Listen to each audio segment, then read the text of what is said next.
Hello, today I'm going to be reading a bedtime story to you, Frogo by Penny Dolan and Marco Lombardini. Once there was an enormous house in the big garden. In the garden there's a pond. In the pond there lived some frogs.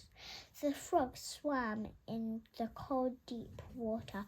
They slept in the soft, dark mud. They sat on the lily pads and listened to the old frog stories.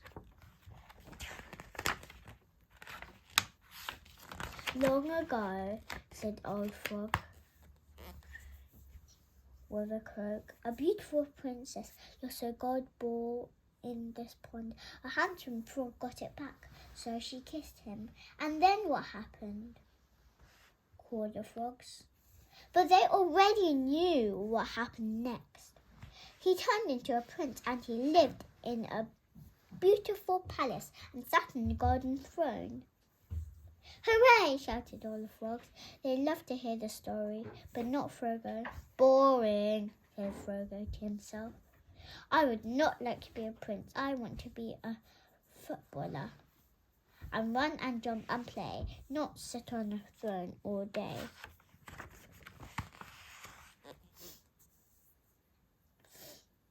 One hot afternoon, Frogo was sitting under the cool reeds when he saw some children. They were running across the grass, laughing and playing football. Suddenly, the ball bounced too far and fell into the water. Frogo saw the ball land in his pond.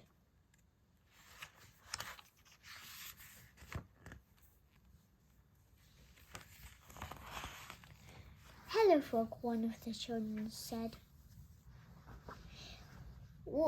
Please will you get our ball back?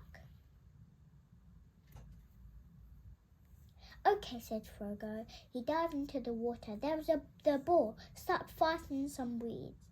Frogo pulled and pulled and pulled until at last the ball was free.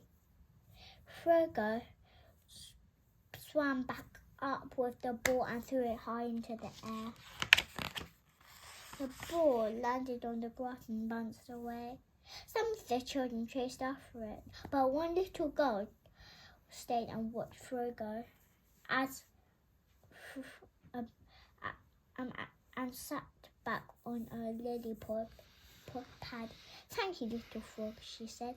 She bent her head and kissed him on the tip of his nose. Frogo began to feel funny and everything began to spin.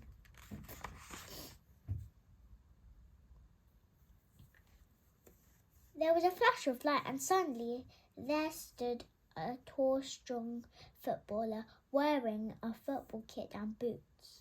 Wow, said Frogo, jumping for joy.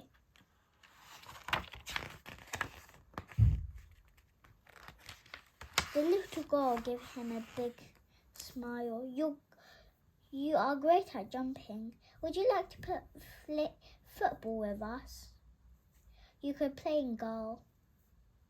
Oh, yes, please, said Frogo. From that day, Frogo the footballer was happy. Every day he played football with the children. Everyone loved to watch him jumping and saving goals. And now, whenever the old frog sits on his log, he has a new story to tell. A story about a young frog who did not want to be a prince. I'm going to ask you a few questions. Do you think Frogo will ever want to be a frog again?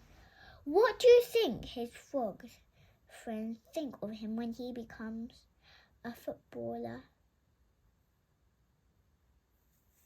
Did you have a favourite part? What do you think would happen when the little girl kissed Frogo the frog?